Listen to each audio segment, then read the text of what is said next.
Namaskar, bhaiyo behno. So swagatam.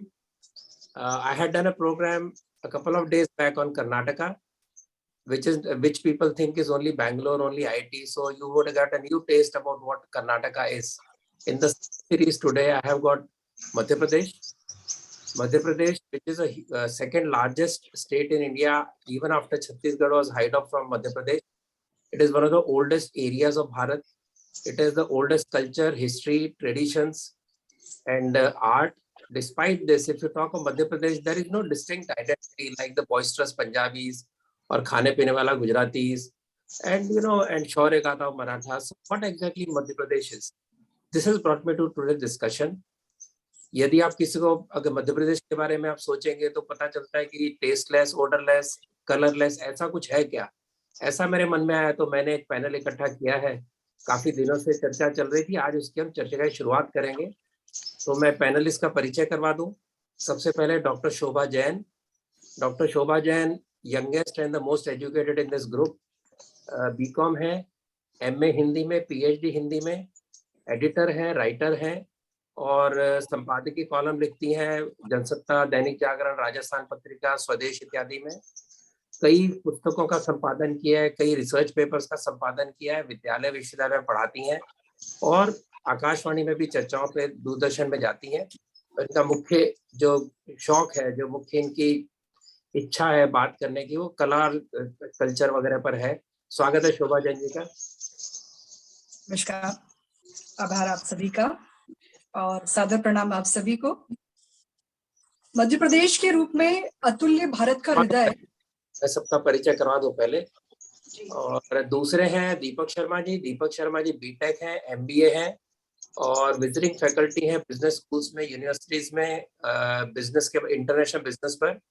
Executive committee member of Bilaspur केंद्रीय विश्वविद्यालय, secretary of Dattopant शोध संस्थान, दत्तोपंत ठेंगड़ी शोध संस्थान और नेशनल टीम मेंबर ऑफ प्रज्ञा प्रवाह। तो ऐसे जन दीपक शर्मा जी हैं। तीसरे हमारे साथ हैं प्रशांत पोल जी। प्रशांत पोल जी को आपने कई यूट्यूब पे देखा होगा। इंजीनियर है, टेलीकॉम स्पेशलिस्ट है और टेलीकॉम कंसल्टिंग के अंदर कई राष्ट्रीय और राज्य लेवल की संस्थाओं के साथ जुड़े हुए हैं और रिसर्चर है। मुख्य रुचि इनकी प्राचीन भारत का विज्ञान और इतिहास, ऐसा इनका रुचि का विषय है। जैसे तीन ऐसे तज्ञ लोगों के साथ मिले हैं। अभी अगर मध्य प्रदेश के बारे में चर्चा करो तो किस प्रकार से गलतफहमी लोगों को होती है, इसकी केवल जानकारी मैं दूं तो मैंने गूगल किया, जिसके अंदर मैंने पूछा कि मध्य प्रदेश के फेमस किंग कौन से हैं। तो विकिपीडिया मुझे कहता है गूगल के द्वारा नवाब दोस्त मोहम्मद खान, नवाब सुल्तान मोहम्मद खान, नवाब फैज खान, महाद हयात खान। इसके बाद वो मुगलों की बात करता है, उसके बाद वो खिलजी की बात करता है, उसके बाद जाकर वो कुछ भारतीय जो यहाँ के मध्य प्रदेश के राजा थे, हिंदू राजा थे, उनकी बात करता है। ऐसा एक विचित्र गूगल को भी कंफ्यूजन है। और जब बार बार देखा तो एमपीएससी एग्जाम वालों को पूछा तो वो भी कहते हैं मौर्य डायनेस्टी, अशोका डायनेस्टी, गुप्त डायनेस्टी। तो उसके बाद हर्षवर्धन वगैरह की बात करते हैं। एमपीएससी के मैं ट्रेनिंग इंस्टीट्यूट की बात कर रहा हूँ और उसके बाद में जाके मुझे कहीं एमपीएससी और ऑर्गेनाइजेशन पर जाकर बाद में शुंग, नाग, बोधि इत्यादि की पता चला। तो इस प्रकार तो हमारा इतिहास का जो प्रेजेंटेशन है मध्य प्रदेश का ऐसा है। मध्य प्रदेश अगर आम व्यक्ति को पूछे, दो तरह के लोग हैं। एक तो है जो टूरिज्म के शौकीन है, वो खजुराहो की बात करेंगे। जो आध्यात्मिक की बात करेंगे और ज्योतिर्लिंग की बात करेंगे, दो दो ज्योतिर्लिंग है वहां पर, नर्मदा मैया है। तो ये पहचान है। फिर नई पहचान बनी जब स्वच्छ भारत अभियान चला तो इंदौर को लगातार स्वच्छ नंबर 1 शहर मिलने के कारण उसकी चर्चा होने लगी। लेकिन बहुत लोगों को नहीं पता कि इंदौर जो है वो भारत की खाने पीने की राजधानी है। मुझे नहीं लगता बहुत लोगों को पता है। जब वो इंदौर आते हैं तो आश्चर्यचकित हो जाते हैं कि इतना खान पान का जो वैरायटी है, जो इतनी खान पान का एक शौक है वहाँ का। आपको हर 100 गज पे खाने की दुकान मिलेगी और आपको हर तरह का खाना मिलेगा। और मुझे आश्चर्य इस बात का होता है कि इतने खाने पीने वाले मध्य प्रदेश के लोग भी, तो भी आपको जो टिपिकल ओबीस लोग होते हैं ऐसे मध्य प्रदेश में बहुत कम मिलेंगे। तो ऐसा एक बड़ा कलरफुल मध्य प्रदेश है। तो मैंने आज के विषय का मुख्य जो विषय रखा है उसको मैं कहता हूँ मध्य प्रदेश इंद्रधनुषी राज्य, ऐसा मैंने टाइटल रखा है। तो मैं कार्य विषय की शुरुआत करता हूँ। तो जैसे शोभा जी ने बोलना शुरू किया तो मेरा पहला प्रश्न होगा, तीनों बारी बारी उत्तर देंगे। कि सबसे आउटस्टैंडिंग फीचर मध्य प्रदेश का क्या है, ऐसा अगर पूछा तो आप 3-4 मिनट में क्या बता सकते हैं? हाँ जी शोभा जी, आप बताइए। सर मैं तो यही कहूंगी कि यहाँ का जो कल्चर है विविधताओं में एकता का, वो मुझे सबसे ज्यादा प्रभावित लगता है। यहाँ की जो भाषा है, भाषाओं की विविधता है, सब सर्वाधिक भाषा यहीं पर बोली जाती है। जो बोलियों की हम बात करते हैं, वो यहाँ का सबसे बड़ा आकर्षण है, जो हमारी पहचान है। और कुछ जोड़ना चाहेंगी? यहाँ के लोग जो है वो उत्सव प्रेमी हैं। मध्य प्रदेश के लोग, हमारे यहाँ पर हर तरह के उत्सव, यानी छोटे से छोटे आयोजन, इवन जन्म से लेकर मृत्यु तक, हर चीज के लिए हमारे यहाँ पे आपको उत्सव मिलेंगे, लोकगीत मिलेंगे, कलाएं मिलेंगी, और उसको हर तरह से हम सेलिब्रेट करते हैं। तो ये कहीं ना कहीं हमारी परिचय और पहचान बनता है बाहर, न सिर्फ भारत में बल्कि भारत के बाहर भी। बिल्कुल। तो दीपक जी, आप कुछ क्या कहेंगे, सबसे आउटस्टैंडिंग फीचर मध्य प्रदेश में पूछा तो क्या आपके? देखिए, ऑर्डरलेस कलरलेस तो आपने बहुत कुछ बोला, और अब खुद ही ने बता दिया कि भोजन वगैरह मालवा में बहुत अच्छा मिलता है। तो मध्य प्रदेश की जो जो है हाँ, दीपक जी, मेरा कहना परसेप्शन को तोड़ना है, इसलिए हम आज बैठे हैं। Correct correct. मैं तो जा चुका हूँ, तो जानता जी, हूँ, लेकिन बहुत कम लोग टूरिज्म में जाते हैं। जितना बड़ा टूरिज्म का पोटेंशियल है मध्य प्रदेश का, वो तो अभी भी एक्सप्लोइट हुआ नहीं है पूरा। इसलिए मैं तो आप मुझे जो यूनिकनेस दिखती है वो है हरा भरा मध्य प्रदेश है। हम 26% वन है देश के, और इस कोरोना महामारी में ये पता चला कि ऑक्सीजन का जो प्रोड्यूस हम करते हैं वो हम आधे भारत को ऑक्सीजन देते हैं इनके माध्यम से। सतपुड़ा और विंध्याचल ये सबसे पुरानी पर्वत श्रृंखलाएं हैं, और उनके बीच में से कलकल बहती हुई नर्मदा ये पौराणिक नदी है। तो मध्य प्रदेश की जो कुछ भी यूनिकनेस है वो यहाँ का वन, और इस नदी के किनारे बसी हुई बसाहट, और उससे निकली हुई संस्कृति, और ये पूरी की पूरी प्राकृतिक संस्कृति है। इन्वेजन हुआ मुस्लिम्स का आए, पर उस सब के बावजूद भी इसका जो मूल चरित्र था वो शायद भारत का मूल चरित्र है। वो जो जनजाति और वनवासी चरित्र है वो यहाँ पर इंटैक्ट रहा, और वो भी आज भी बड़े हिस्से में वो पल्लवित है। उससे निकली हुई सारी परंपराएं हैं, लोक परंपराएं हैं, लोक जगत है, वो पूरा मध्य प्रदेश उसकी पहचान है। मैं आपने जैसा विचार किया, 1952 के बाद से लेकर जितने भी 26 जनवरी के दिल्ली के प्रदर्शनी और जो वो चलते हैं वहां पर, उनमें जिस प्रकार से मध्य प्रदेश को प्रोजेक्शन हुआ है वो उसी जनजाति समूह का, वनवासी समूह का वहां पर चित्रण होता है, उनकी प्रदर्शनियां लगती हैं और उसमें वो दिखाते हैं। तो मध्य प्रदेश उस प्रकार से दिखता है। और धरोहर के रूप में खजुराहो आपने बताया, इतना बड़ा शिल्प का दुनिया में ऐसा कोई स्थान नहीं है जिसमें पूरे के पूरे पत्थरों पर उस काल में जब ये औजार नहीं हुआ करते थे, जब मैकेनाइज चीजें नहीं थी, इतना बड़ा धरोहर बना दिया। मुझे लगता है कि वो ताजमहल से भी उत्कृष्ट स्थापत्य कला का एक स्थान है। तो ये मुझे मध्य प्रदेश के बारे में मूलभूत चीज लगती है। बहुत बढ़िया। प्रशांत जी।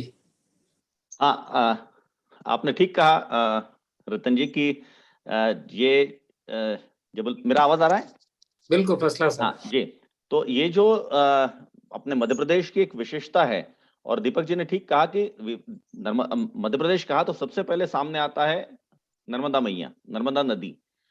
तो मध्य प्रदेश ये जो बना, प्रदेश के तौर पे बना, वो मध्य प्रदेश कोई एक भौगोलिक ऐसी या सांस्कृतिक ऐसी एक कोई विरासत को लेकर बना हुआ प्रदेश नहीं है। जब राज्यों का पुनर्गठन हुआ उस समय अपने अपने राज्यों ने, अलग अलग राज्यों ने अपनी अपनी सीमा या भूमि ले ली, जो कुछ बचा वो मध्य प्रदेश रहा। ये मध्य प्रदेश की वास्तव में हकीकत है।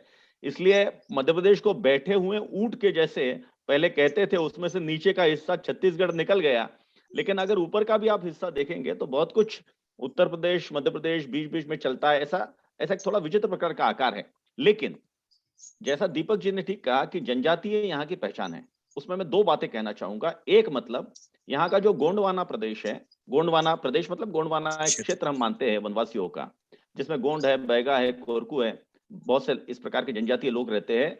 उसकी विशेषता यह है कि ये हमेशा स्वतंत्र रहा। इसमें आक्रमण हुए, इसमें मुस्लिम आक्रांत आए, मुस्लिम आक्रांताओं ने यहाँ पे विध्वंस भी किया, सब कुछ किया, लेकिन ये पूरा प्रदेश जो था एक प्रकार से स्वतंत्र रहा। लगभग 1800 लगभग 18वीं शताब्दी में 1780 के लगभग मराठे कुछ यहाँ पर अपना राज करने लगे, लेकिन वो भी बड़ा स्वाभाविक रूप से था, और बाद में अंग्रेजों ने 1818 के बाद इस पर अपना शासन जमाया। तब तक लगभग ये पूरा जो हम जनजातीय लोग कहेंगे उन्हीं के अधीन ये पूरा सारा क्षेत्र था, जिसको हम वनवासी क्षेत्र कहते हैं। दूसरी बड़ी बात यहाँ की, यहाँ पे जबलपुर के पास एक जो 64 योगिनी मंदिर हम कहते हैं भेड़ाघाट में, वो पहले गोलकी मठ कहलाता था। गोलकी मठ ये बहुत बड़ा तांत्रिक विश्वविद्यालय था। और सबसे बड़ी बात ये कि ये गोलकी मठ ये आंध्र प्रदेश के जो काकतीय वंश है, काकतीय वंश की गुरु गद्दी थी, मतलब गुरु यहाँ पर निवास करते थे, और यहाँ के गुरुओं को वहां बहुत बड़ा सम्मान था। रानी रुद्रम्बा जो है, जो बहुत प्रसिद्ध है आंध्र की, वो रानी रुद्रम्बा ने यहाँ के जो गुरु थे उनको बहुत बड़ी जमीन और बहुत बड़ी चीजें वहां पर आंध्र में दी थी, और वहां के काकतीय वंश के लोग लगातार यहाँ पर दर्शन करने के लिए आते थे। कुल मिलाकर के ये एक प्राकृतिक रूप से और एक प्रकार से अस्पर्शी, इस प्रकार से अनएक्सप्लॉइटेड, इस प्रकार से एक बहुत बड़ा प्रदेश है जिसकी बहुत बड़ी पोटेंशियल अभी सामने आनी है। भीमबेटका जैसी चीज यहाँ पर है, जो सबसे बड़ा प्राचीन, जिसको कहते हैं भारत की सबसे प्राचीन अगर कोई चित्रशैली या इस प्रकार का कोई अगर प्रमाण मिलते हैं तो वो वहां पर मिलते हैं। भीमबेटका से और एक बात सिद्ध हुई है कि इतिहासकारों ने कहा है कि भारत में घोड़े नहीं होते थे, घोड़े सारे बाहर से आए हैं। भीमबेटका ने उस बात को भी झूठा साबित कर दिया कि घोड़े तो हमारे यहाँ बहुत पहले होते थे, घोड़ों के चित्र है वहां पे। ऐसी बहुत सारी विविधताओं को लेकर ये मध्य प्रदेश बना है, तो इसमें बहुत रंग है, आगे आगे निकलते आएंगे। बहुत बढ़िया, बहुत बढ़िया। तो ये जो कला की बात की, जो भीमबेटका की बात करी, वाकणकर जी जिन्होंने सारा निकाला और जिस प्रकार से ये इतिहास को एक नया मोड़ दिया, वो भी इंदौर के ही थे वाकणकर जी भी।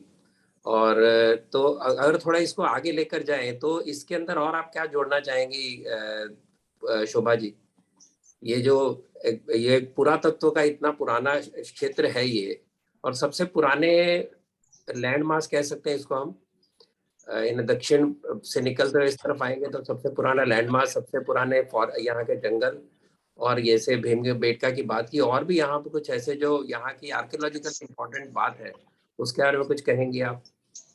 मैं तो यही कहूंगी कि सर, फॉर एग्जाम्पल पूरी सिद्धांत तो जैन नगरी में बना है, और वो जैन नगरी इनफैक्ट मेरी यूट्यूब का नाम है भारत सेंट्रिक व्यू, और मैंने आगे जोड़ा था फ्रॉम जीरो मेरिडियन उज्जैन, तो मेरी बायलाइन थी एक समय पे।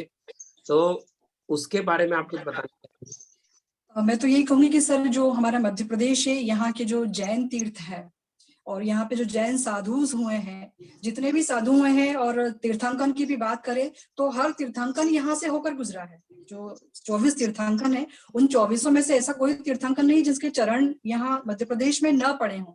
ये हमारे लिए सबसे बड़ी उपलब्धि कह सकते हैं, जो शायद बहुत कम लोग जानते हैं। उनके जन्म से जुड़ी हुई कई गाथाएं से जुड़ी हुई हैं। और साथ ही साथ जैसा कि अभी भीमबेटका का जिक्र किया, तो मैं बताना चाहूंगी कि जो हम लोगों का साहित्य होता है, आमतौर पर नई जनरेशन नहीं जानती है कि भीमबेटका का क्या महत्व है। हम लोग जरूर विदेश की यात्राएं करते हैं, लेकिन हम अपने हृदय की यात्रा नहीं करते हैं, मध्य प्रदेश की यात्रा नहीं करते हैं। डॉक्टर धर्मवीर भारती ने अपने साप्ताहिक समाचार पत्र में भीमबेटका के रहस्य के बारे में एक लेख प्रकाशित किया था। तो मुझे ऐसा लगता है कि जो इस तरह के हमारे ऐतिहासिक स्थल हैं, जैसे भीमबेटका हुआ, खजुराहो हुआ, खजुराहो का मैं बोलना चाहूंगी कि सिर्फ वहाँ की मूर्ति कला ही प्रसिद्ध या चर्चित नहीं है, वहाँ का नृत्य भी, वहाँ का जो उत्सव होता है वो भी अपने आप में वैश्विक स्तर पर काफी चर्चित है, तो उस पर भी बात होनी चाहिए। चापड़ा के पास हमारा जैन तीर्थ है, महात्मोर है, वो भी काफी चर्चित है, उसका भी जिक्र किया जाता है। वहां भी साधु संत आए और उन्होंने अपने व्याख्यान दिए। तो मुझे लगता है कि हमारे ऐतिहासिक स्थलों पर जरूर और अधिक शोधपरक दृष्टि से काम होना चाहिए। जैसा कि अभी चर्चा हुई नदी संस्कृति की बात की, तो मैं एक बार फिर उसका उल्लेख करना चाहूंगी कि मध्य प्रदेश जिस तरह से जाना जाता है, अपनी नदी संस्कृति के लिए भी जाना जाता है। और जबलपुर के जो निवासी हैं हमारे अमृतलाल वेगर जी, उन्होंने तो नर्मदा के सौंदर्य का इतना सुंदर वर्णन किया है पद यात्रा के दौरान, और 3 किताबें प्रकाशित हुई है। ये अपने आप में मध्य प्रदेश के लिए बहुत बड़ी उपलब्धि है कि मां नर्मदा यहाँ से निकलती है, और कई नदियों का उद्गम और जन्म स्थल है मध्य प्रदेश। इसमें हम कह सकते हैं कि शिप्रा है, ताप्ती नदी है, चंबल नदी है। तो मुझे ऐसा लगता है कि हमें अपने ये जो संस्कृति है, नदी संस्कृति है, ऐतिहासिक है, कला है, इन पर हम बात तो जरूर करते हैं, लेकिन ये शायद सिर्फ कहीं ना कहीं चर्चाओं तक सिमट कर रह जाता है। तो वहां तक पीढ़ियों तक नहीं पहुंच पाता है। शायद इसीलिए हम बाहर की यात्रा, हम घूमने फिरने के लिए हमेशा बाहर के क्षेत्रों का चयन करते हैं। हमारे यहाँ के क्षेत्रों का चयन कभी होता नहीं है जो छुट्टियां या अवकाश हमें मिलता है। तो मुझे लगता है कि इस तरह से हमारे ऐतिहासिक स्थलों पर भी काम होना चाहिए, बात होनी चाहिए। दीपक जी, आपको जोड़ना चाहेंगे उज्जैन की यात्रा के बारे में? रतन जी ऐसा है कि मध्य प्रदेश तपस्थली है मूलतः। यदि हम देखते हैं तो नर्मदा पौराणिक नदी है, उसकी उत्पत्ति जो है ग्लेशियर से नहीं है, वो भूमि से निकल रही है, एक पर्वत में से निकल रही है। तो गंगा और हिमालय बहुत बाद के हैं। सतपुड़ा विंध्याचल में ये निकलती हुई जब आती है तो ये पौराणिक काल से ये बड़ी तपस्थली रही है। त्रेता में राम के चिन्ह यहाँ मिलते हैं, चित्रकूट में राम का प्रवेश है, राम का स्थान है, और एक कामतगिरी एक पर्वत है, उसमें लोग बाग उस पर्वत की परिक्रमा करते हैं। और एक लंबे समय से नर्मदा की एकमात्र दुनिया में ऐसी नदी है जिसकी नर्मदा की पैदल परिक्रमा करते हैं, और उसका अपना यश है। हम 6वीं शताब्दी में देखते हैं तो शंकराचार्य जब दक्षिण भारत से निकल के उत्तर भारत की तरफ आते हैं और जब वो चारों ये धाम का स्थापना करते हैं तो उनका भी पूरा साक्षात्कार जो है वो अपने गुरु से मिलने का स्थान भी मध्य प्रदेश में है। ओमकारेश्वर में उनको श्रीपाद के दर्शन हुए और वहां पर उनको अपना जीवन का अलग मिला। और अब मध्य प्रदेश में उनका एक उनकी मूर्ति का बड़ा स्टैचू बनाना का प्रस्ताव है। हम यदि द्वापर में आते हैं तो श्री कृष्ण की विद्यास्थली संदीपनी आश्रम है, उज्जैन है, तो वो हमको दिखता है। तो एक निरंतरता उसमें दिखती है, और ये तपस्थली के रूप में वो सारा विकास यहाँ हमको दिखता है। विक्रमादित्य जिसका हम पंचांग मानते हैं, जिसका हम कैलेंडर मानते हैं, विक्रम संवत मानते हैं, वो केंद्र उज्जैन है। तो जो आज का मालवा का प्रांत है, यदि हम इसको थोड़ा और ऐतिहासिक उसमें देखते हैं तो जब ये 16 महाजनपदें होती थी, उसमें से 3 महाजनपदें इस क्षेत्र का इस भूभाग में पल्लवित हुई और उनसे पूरी वो निकलती है। तो उज्जैनी जनपद थी, चेती गणराज्य था, और ये एक बड़ा फैला हुआ वो था। और नई पीढ़ी का जहां तक सवाल है, मुझे लगता है कि हम पुरानी पीढ़ी के हो गए हैं, पर नई पीढ़ी मध्य प्रदेश को मोगली के स्टेट के रूप में जानती है। एक जंगल बुक एक व्यक्ति ने लिखी है और उसके ऊपर से काफी फिल्म बनी है, और वो क्षेत्र जो है वो सतपुड़ा का क्षेत्र है जहां पर वो स्थान है। तो एक पहचान तो कुल मिला के वन संस्कृति से है, तपस्थली से है, और ऐतिहासिकता में मध्य प्रदेश के साथ बहुत सारी चीजें इस प्रकार से जुड़ी हैं। उनका महत्व बहुत लंबा है और बहुत दूर तक उसका हो जाता है। अभी कुछ एक और दो आपने आर्कोलॉजिकल उससे कहा, तो भीमबेटका तो भोपाल शहर के बहुत पास में है। मैं तो खुद वाकणकर जी से मिला हूँ और उन स्थानों पे गया हूँ, तो वो तो अद्भुत है और वर्ल्ड हेरिटेज की श्रेणी में आते हैं, और वैश्विक पर्यटन उसमें काफी आता है, लोग बाग आते हैं, देखने जाते हैं। अशोक सम्राट का विवाह एक भेलसा करके स्थान है, यहाँ पर उनका विवाह हुआ, जो आज की विदिशा जिसको हम कहते हैं, और बड़ा उसका अपना महत्व है। सांची के स्तूप हैं जहाँ पर उनकी अस्थियां रखी हैं। तो ये काफी बड़ा क्षेत्र इस प्रकार से वर्तमान पौराणिक काल से लेकर वर्तमान तक एक बड़ी सतत चलने वाली और एक जीवांत संस्कृति के रूप में मध्य प्रदेश हमको स्थापित। बात करें तो अहिल्याबाई होलकर की बात ना करें हो नहीं सकता। मैं इस बार जब गया तो मैं महेश्वर भी जाकर आया और अहिल्याबाई होलकर के अन्य भी स्थान देखे, और उसके बारे में लोगों को जानकारी ज्यादा है नहीं, टीवी सीरियल आने तक लोगों को पता चला है। तो उनकी जो महान गाथा है, जो महिलाओं के लिए उन्होंने काम किया, जो उन्होंने शिक्षण के लिए काम किया, वो भी अपने आप में अद्भुत है। जो तीर्थ स्थानों को सारे भारत भर में उन्होंने पुनरुत्थान किया, इसके बारे में भी बहुत कम लोगों को पता है कि सारे भारत के जितने बड़े बड़े तीर्थ स्थान मंदिर, इंक्लूडिंग काशी विश्वनाथ जिसकी अभी पूरी पुनरुत्थान हुआ है, वो भी अहिल्याबाई होलकर जी ने बनाया है। तो ये जानकारी भी इसके बारे में कुछ आप जोड़ना चाहेंगे?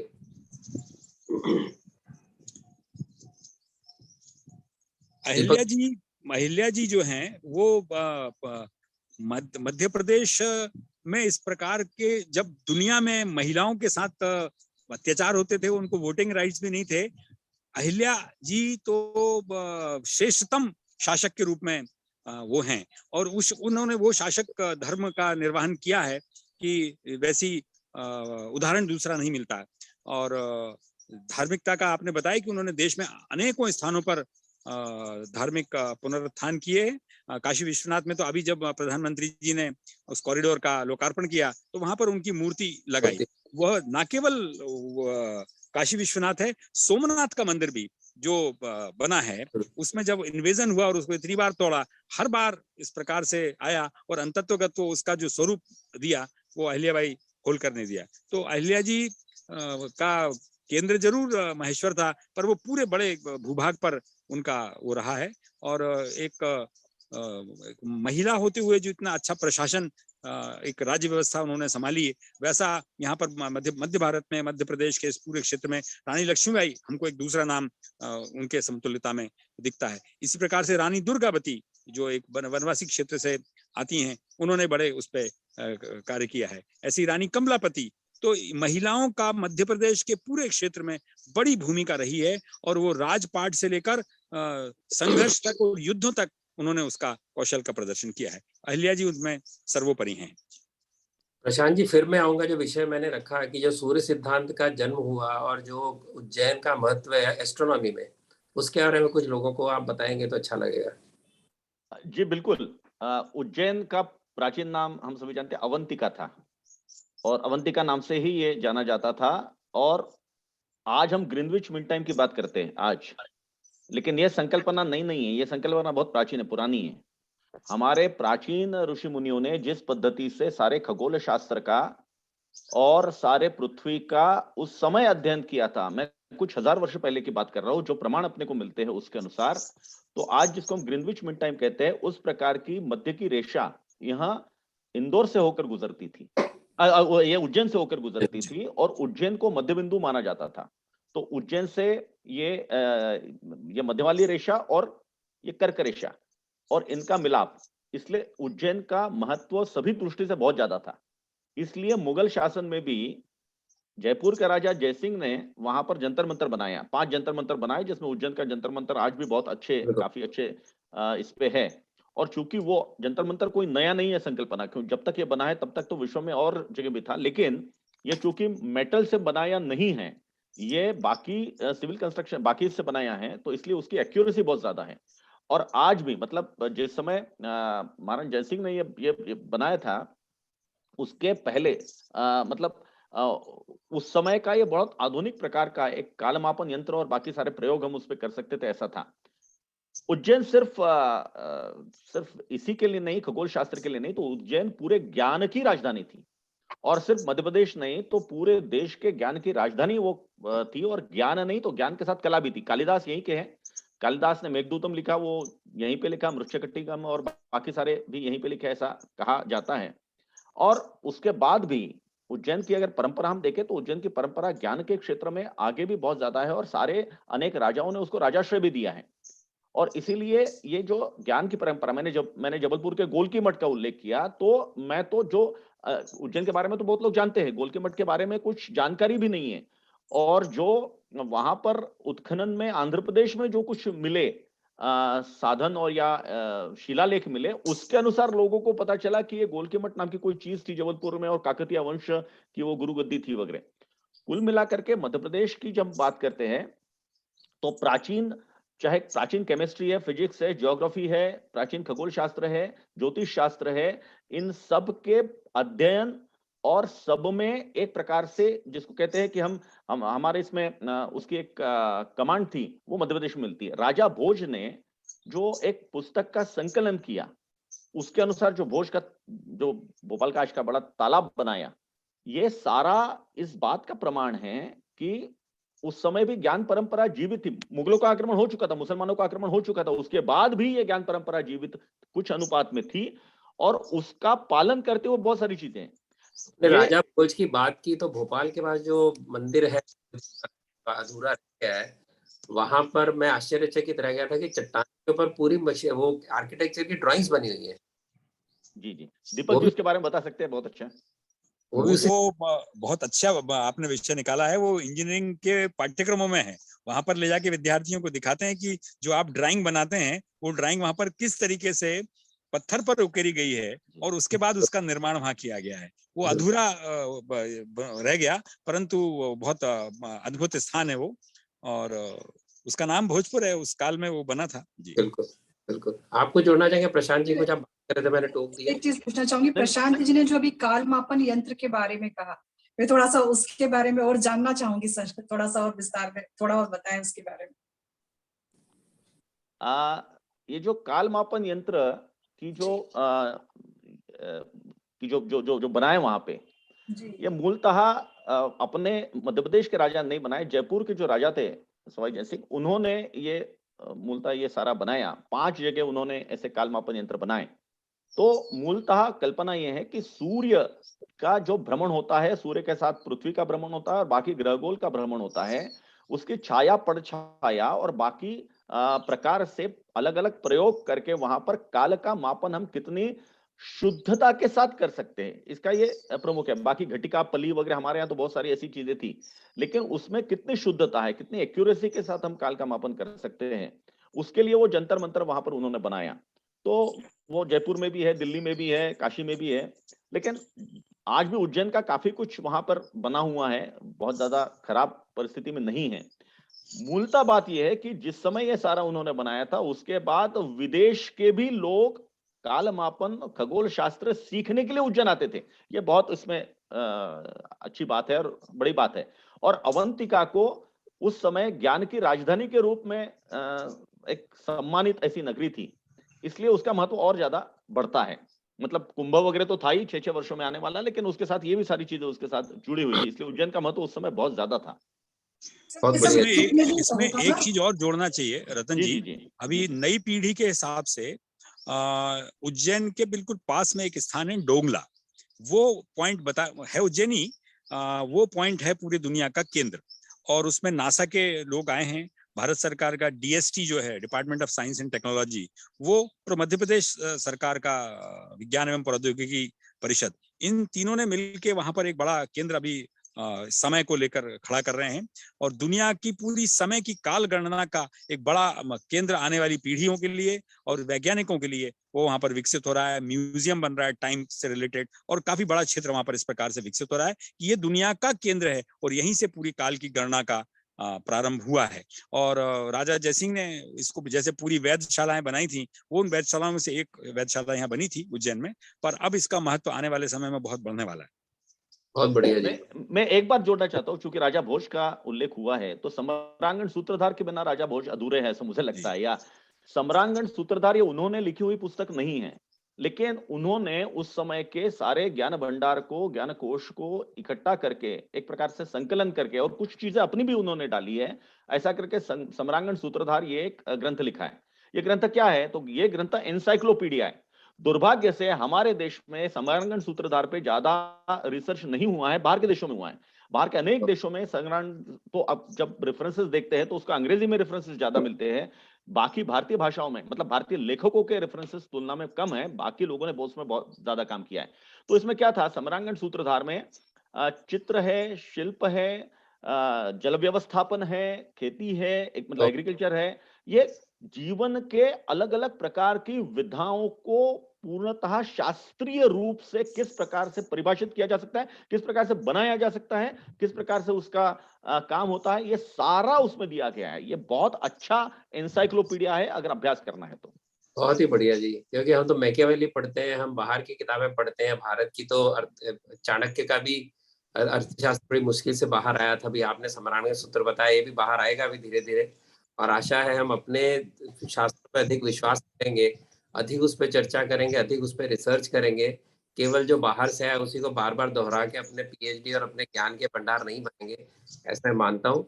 अब जरा आप आधुनिक रूप में आते हैं, केवल जंगल और केवल जल ऐसा नहीं है, आदिवासी अपना ट्राइबल क्षेत्र केवल नहीं है, जनजातियां नहीं है, बड़े बड़े योद्धा नहीं है, तो उसके अलावा इंदौर एक बड़ी इंडस्ट्रियल सेंटर भी है, और जैसे मैंने कहा खाने पीने का अद्भुत सेंटर है। आपको खाने के लिए कम से कम 2 दिन चाहिए मिनिमम, इंदौर में अगर आपको मजा लेना है तो कम से कम 2 दिन तो चाहिए, वहां के लोग तो कहते 3 दिन चाहिए। तो ऐसा मध्य प्रदेश जो कभी बीमारू था, अब कहते हैं कि बीमारों में गिनती नहीं आती है, क्योंकि पर कैपिटा इनकम अगर देखें तो 2002-3 के बाद में 2000 उस समय 2005 में 15,000 थी पर कैपिटा इनकम, इस समय 60,000 है। और एक और बात लोगों को जानकारी नहीं होगी कि मध्य प्रदेश के अंदर गेहूं जो है इस समय प्रोक्योरमेंट इस साल पंजाब से अधिक हुआ है, यानी गेहूं के प्रोक्योरमेंट नंबर 1 है। हालांकि प्रोडक्शन में बहुत कम है, पंजाब से पीछे पर एकड़, लेकिन नंबर 1 गेहूं के तौर पे मध्य प्रदेश बन चुका है। और इसके अंदर बहुत बड़ा योगदान पंजाब से हुए किसानों का है, जिन्होंने पंजाब छोड़कर मध्य प्रदेश में खेती बाड़ी की और बहुत मेहनत करके उत्तम जगह बनाई। और इस समय गेहूं में जो महिलाएं जानती होंगी, सीहोर का गेहूं कह के कई तरह के गेहूं लोगों को टिकाए जाते हैं, यानी सारे सीहोर का होगा तो इतना तो सीहोर में नहीं हो सकता। ऐसा है, जीडीपी में नंबर 10th है और ग्रोथ रेट इस समय भारत के ग्रोथ रेट से अधिक मध्य प्रदेश का ग्रोथ रेट है, लेकिन ह्यूमन डेवलपमेंट इंडेक्स में बहुत पीछे 23 नंबर है। और जो मैं कहूँ कि और मुझे बड़ा आश्चर्य हुआ कि डायमंड की एकमात्र बची हुई खान मध्य प्रदेश में। तो ऐसा जो मध्य प्रदेश है, इसके अंदर जो हम अगर गिने तो मध्य प्रदेश की आर्थिक उन्नति न होने का कारण जो सब जगह हो रही है, होनी चाहिए, जिस प्रकार से प्राकृतिक संपदा मध्य प्रदेश में है, उसके बारे में कुछ बताएंगे आप? दीपक जी, आप तो बिजनेस वाले। देखिए, उसका एक बड़ा कारण है, चूंकि मध्य प्रदेश है, सब तरफ भूमि से घिरा हुआ है, हम लैंडलॉक्ड हैं, तो वो जो इंफ्रास्ट्रक्चर का विकास होना चाहिए था, जो कुछ वर्षों पूर्व तक पश्चिम के राज्यों में, महाराष्ट्र में, गुजरात में, अन्य स्थानों पर हो गया, वो मध्य प्रदेश में नहीं हो पाया। परंतु अब वो एक इंजन आ गया है ग्रोथ का। आपने जैसे स्वच्छता में बताया, इंदौर नंबर 1 अनेक वर्षों से आ रहा है, वैसे ये कृषि कर्मण अवार्ड ये भारत सरकार देती है। कृषि के उत्पादन में पिछले 7 वर्षों से मध्य प्रदेश नंबर 1 है उत्पादन। और वो ना केवल गेहूं है, तिलहन यहाँ का एक बहुत बड़ा उत्पाद है। और यदि थोड़ा और कालांतर में देखें तो जो कपड़ा पहनते हैं वो महाराष्ट्र और मध्य प्रदेश। बात करा तो सोयाबीन में 90% प्रोडक्शन मध्य प्रदेश की है। मध्य प्रदेश का बड़ी जल्दी अडॉप्ट हुआ वो, और उसका कारण था कि मध्य प्रदेश की जो सॉइल है उसका नाम ही था कॉटन सॉइल। तो ब्लैक सॉइल जो थी वो कॉटन सॉइल थी, वो मध्य प्रदेश का और बहुत बड़ा हिस्सा महाराष्ट्र का, इनमें कॉटन का बहुत बड़ा उत्पादन होता था। और एक काल ऐसा था जब कि हमारे पास सबसे ज्यादा कॉटन मिल्स होती थी, पूरा मालवा का क्षेत्र कॉटन उत्पादन करता था और टेक्सटाइल बहुत बड़ा हब था, सेंट्रल इंडिया से सब जगह चीजें जाती थी। अब दोबारा से वो री इंजीनियरिंग उसमें हुई है, नए तरह से औद्योगिक विकास के स्थान बन रहे हैं। तो मुझे लगता है कि कृषि के साथ साथ कृषि आधारित उद्योगों का एक बड़ा नेटवर्क मध्य प्रदेश में बन रहा है। एक वेस्टर्न कॉरिडोर जो है बंबई से दिल्ली तक और अहमदाबाद तक जो जुड़ रहा है, रोड का और रेलवे का, इनमें काफी बड़ा निवेश भी आ रहा है और संभावना भी है। आज भी पूरे मध्य प्रदेश में, पूरे देश की सर्वाधिक सीमेंट का उत्पादन मध्य प्रदेश में है, क्योंकि नैसर्गिक रूप। आपका फ्रेम फ्रीज हो गया दीपक जी, तो जब तक उनका फ्रेम ठीक होता है प्रशांत जी, जो आपको बाकी के अन्य चीजें हैं, हाँ जी, तो जो और नई उत्पादकता हैं उनमें कृषि आधारित निश्चित रूप से मध्य प्रदेश की अर्थव्यवस्था बढ़ेगी। और टेक्सटाइल के उसमें काफी बड़ा हिस्सा मध्य प्रदेश में टेक्सटाइल का पुनर्जीवित हुआ है और उसमें नई टेक्नोलॉजी के साथ बड़ी बड़ी इंडस्ट्रीज टेक्सटाइल की यहाँ आई हैं। 4 बड़े औद्योगिक क्षेत्र यहाँ पर विकसित हुए हैं। देवास पहले से बहुत बड़ा औद्योगिक क्षेत्र है। पीथमपुर एक बड़ी इंडस्ट्री का एरिया आया है और उसमें SEZ है, काफी फार्मास्यूटिकल का बहुत बड़ा केंद्र मध्य प्रदेश बना है। और इसी प्रकार भोपाल के पास भी 2 मंडीदीप करके एक स्थान है, गोविंदपुरा है, BHEL है, और ग्वालियर में मालनपुर है। तो ये बड़े औद्योगिक क्षेत्र मध्य प्रदेश में हैं। और आने वाले समय में मुझे लगता है कि लार्ज स्केल इंडस्ट्री भले ही बहुत अधिक संख्या में ना आए, पर स्मॉल स्केल इंडस्ट्रीज का एक बहुत बड़ा नेटवर्क मध्य प्रदेश बनने जा रहा है। और एक VLE कंसेप्ट अभी जो शुरू हुआ है, विलेज लेवल एंटरप्रेन्योर्स, ये विलेज लेवल एंटरप्रेन्योर्स जो यंग यूथ्स हैं उनके लिए एक बहुत बड़ी संभावनाएं मध्य प्रदेश में हैं और एक बड़ा सेक्टर रोजगार के रूप में भी मध्य प्रदेश उपलब्ध होगा। पर मूल रूप से मध्य प्रदेश एक शांत प्रदेश है, तो वो शांतता यहाँ पर सब जगह दिखती है। उसकी गति अपनी थोड़ी एक मध्यम गति से चलने वाला प्रदेश है। वैसे ही यहाँ के लोग हैं, शांति प्रिय हैं और संतोषी भी हैं। तो इस समय नेशनल डेवलपमेंट जो ग्रोथ रेट है उसमें मध्य प्रदेश नेशनल एवरेज से अधिक है। हाँ, तो वो एक स्टार्ट थोड़ा स्लो है, परंतु अब उसमें वो आगे बढ़ा है। एक बड़ी संख्या में इंजीनियर्स वगैरह यहाँ से निकलते ही हैं, काफी बड़ी संख्या में इंस्टीट्यूट्स यहाँ पर हैं। जो निकल बाहर जाते हैं, मैं IT इंडस्ट्री से जुड़ा हूँ, बम्बई में मेरा काम था और मेरे आधे जो एप्लीकेशन आते थे इंदौर से आते थे और मध्य प्रदेश जॉब के लिए। तो कई राज्यों की तरह ये भी मुझे लगता है कि अगर परिवर्तन लाना है तो वहीं उनको जॉब मिले, ये आवश्यक है, क्योंकि उतने अवसर यहाँ पर बने। और प्रशांत जी, आप तो इंजीनियर हैं, आप इसके बारे में क्या कहेंगे? हाँ, इसमें मध्य प्रदेश के तुलना में इस प्रकार से ग्रोथ ना होने का मुख्य कारण था ये कनेक्टिविटी। इतने वर्षों के राज के बाद भी यहाँ पे कनेक्टिविटी बहुत अच्छी नहीं थी। अभी पिछले कुछ एक 10-15 वर्षों तक अभी कहीं जाकर कनेक्टिविटी का कुछ चित्र ठीक ठीक आ रहा है। मतलब मध्य प्रदेश के बड़े बड़े शहर भी आपस में ठीक से नहीं जुड़े थे, जो अब जुड़ रहे हैं। इसलिए बीच में तो ऐसा था कि यहाँ पर सरकार किसी एक मतलब भाजपा की, ऊपर से कांग्रेस की, इस प्रकार से कुछ अलग अलग कंफ्लिक्ट होने के कारण भी शायद विकास में बड़े रोड़े लगते थे। और मुझे याद है बीच में तो मध्य प्रदेश सरकार ने कहा था कि अंदर की जो कुछ जो नेशनल हाईवे थे वो हमें दे दीजिए, वो स्टेट हाईवे बनाकर हम उसका डेवलपमेंट करेंगे। इस प्रकार का भी प्रस्ताव आया था और कुछ इस प्रकार से हुआ भी था। कुल मिलाकर के जो कनेक्टिविटी वाला मामला था, बहुत कुछ अब उसमें रिजोल्यूशन की ओर जा रहा है। कनेक्टिविटी पहले से तो बहुत कुछ अच्छी बन गई है। अब उसका जो फायदा है, उसका लीवरेज है, वो बाकी ग्रोथ में होगा। और जैसा आप ठीक कह रहे हैं कि कुल मिलाकर के ग्रोथ का जो जो जो जो चित्र सामने आ रहा है, वो कुल मिलाकर के देश के एवरेज से भी ज्यादा है। और वो और ऐसा बढ़ेगा क्योंकि अब बाकी अनुकूलता सारी है। अब उसको थोड़ा और अगर धक्का लगाया, और जैसा अभी दीपक जी ने कहा कि अलग अलग जिस पद्धति से अपॉर्चुनिटी सामने है, पोटेंशियल सामने है, उसको अगर एक बार ठीक से लिया, क्योंकि अब प्राकृतिक संसाधन बहुत है, उनका दोहन ठीक से नहीं हुआ है। आज भी पूरे देश में जो जो भी आयुर्वेदिक उत्पादन करने वाले कंपनियां हैं, बड़ी बड़ी कंपनियां, वे अपने रॉ मटेरियल जिसको कहते हैं, मतलब आंवले से लेकर तो बहुत सारी चीजें, वो सब मध्य प्रदेश से लेकर जाती है। आप किसी से भी पूछ लीजिए, मध्य प्रदेश से उनका मेजर इनपुट है। तो इन सब का उपयोग मध्य प्रदेश के लिए होकर और इसकी ग्रोथ आगे बढ़े, या आगे चित्र दिखेगा, ऐसा लगता है। बहुत बढ़िया। शोभा जी, आप कुछ कहना चाहेंगे इसमें, मध्य प्रदेश किस तरफ जाएगा? लगता है कि जिस तरह से हमारी चर्चा हुई है, उससे इस तरह के विमर्श अगर होते रहेंगे तो प्रश्न हमारे सामने आते रहेंगे कि हमें कहाँ जाना है, क्योंकि विमर्श से ही प्रश्न भी उपजते हैं और उन्हीं में से हमें उत्तर भी मिलते हैं कहीं ना कहीं। तो मुझे लगता है कि मध्य प्रदेश चूंकि अपने ऐतिहासिक स्वरूप में भी चर्चित है और शैक्षणिक दृष्टि से भी हम देखें तो शोध की दृष्टि से काफी अच्छे नए शोध नए विषयों पर भी हो रहे हैं, तो उस दृष्टि से भी काफी समृद्ध रहा है। और हर परिप्रेक्ष्य में हम देखें तो काम ठीक ठीक ही हो रहा है, लेकिन चूंकि ये जो राजनीतिक चीजें जो होती हैं वो वही कहीं ना कहीं विचलित करती हैं। चीजें बोलना चाहिए लाइन लेंथ पर आती हैं और फिर सत्ता बदल जाती है और फिर आरोप प्रत्यारोपों का दौर चलता है और वो चीजें हम जहां से मतलब चलना शुरू किया था वापस वहीं पर आ जाते हैं। शायद अगर हमारी गति धीमी है तो इसकी वजह यही है। तो फिर भी बहरहाल हम समझते हैं कि सब कुछ अच्छा ही हो और इसमें शिक्षा की बहुत महत्वपूर्ण भूमिका होती है। तो मुझे लगता है सब कुछ ठीक ही होगा। आने वाले समय में मध्य प्रदेश हर दिशा में विकास करेगा जैसा कि अभी कर रहा है। जब आप कनेक्टिविटी की बात करती हैं, मैं तो मध्य प्रदेश और काफी बचपन से वहां से कभी ना कभी गुजरा हूँ। पहले बॉम्बे आगरा रोड ही केवल था दिल्ली तक जाने का। उस समय के भी देखें, अब के भी रास्ते देखें, अभूतपूर्व परिवर्तन है, ऐसा मैं कह सकता हूँ। कनेक्टिविटी में अभूतपूर्व, अंदर अंदर की सड़कें भी अभी ठीक है, कुछ शायद रिनोवेशन की आवश्यकता है, लेकिन ऐसे कनेक्टिविटी बढ़ने के बाद में और जो नया राजमार्ग बन रहा है उसके बाद में मध्य प्रदेश निश्चित रूप से आगे बढ़ेगा। लेकिन जो मध्य प्रदेश की छवि है, टूरिज्म सबसे सस्ता और सबसे एम्प्लॉयमेंट देने वाला क्षेत्र है, मुझे लगता है उसका भी एक्सप्लॉयटेशन अभी भी मध्य प्रदेश में बहुत बाकी है, ऐसा मुझे लगता है।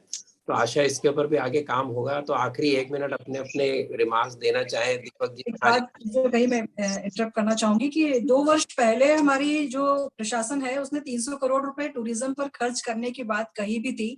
स्पेशली मैं ध्यान दिलाना चाहूंगी उसमें विशेष रूप से महिला सुरक्षा के साथ, और उसमें लगभग 50,000 महिलाओं को रोजगार के साथ टूरिज्म को विशेष रूप से प्रमोट करने की बात कही गई थी मध्य प्रदेश के परिप्रेक्ष्य में।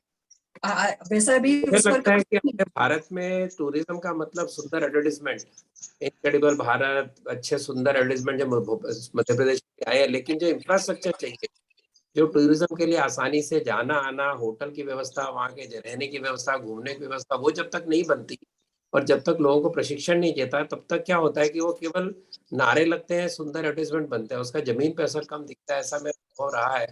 तो दीपक जी, आपके कंक्लूडिंग रिमार्क्स, फिर प्रशांत जी के कंक्लूडिंग रिमार्क्स। जी, मुझे लगता है कि आपने धनुषी दुनिया कैसे आप दुनिया के सामने लाएंगे, ऐसा है कि निश्चित रूप से जो हमारी खुद की शक्ति है, जो हमारी ताकत है, जो हमारी यूएसपी है उसी को हमको लोगों के सामने लाना है।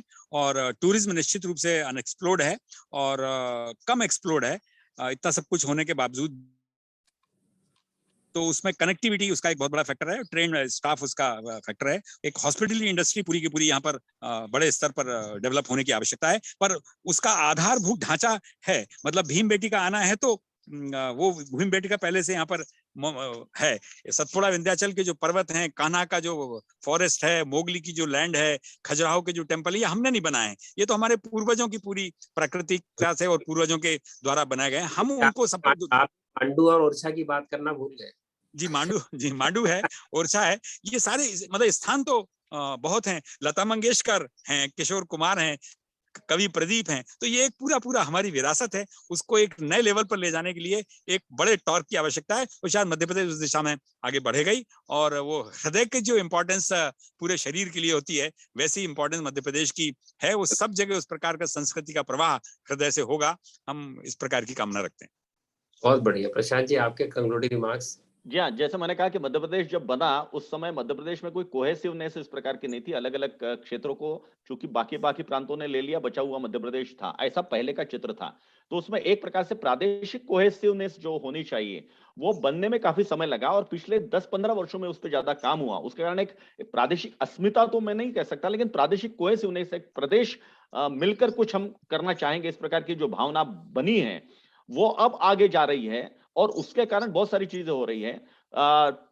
यहाँ पर जो आपने बिल्कुल ठीक कहा कि पर्यटन यहाँ का बहुत बड़ा एक उद्योग है। और मैं आपको ये बताना चाहूंगा अंत में कि अनेक जो पर्यटन की संस्थाएं, उसमें से एमपी टूरिज्म ये वन ऑफ द बेस्ट मतलब एजेंसीज है। अगर आपको कहीं भी जाना है तो एमपी टूरिज्म पे आप अवश्य जाएं और मध्य प्रदेश को अवश्य देखें। ये बहुत ज्यादा संभावना से भरपूर ऐसा हृदय स्थल है, हृदय प्रदेश है।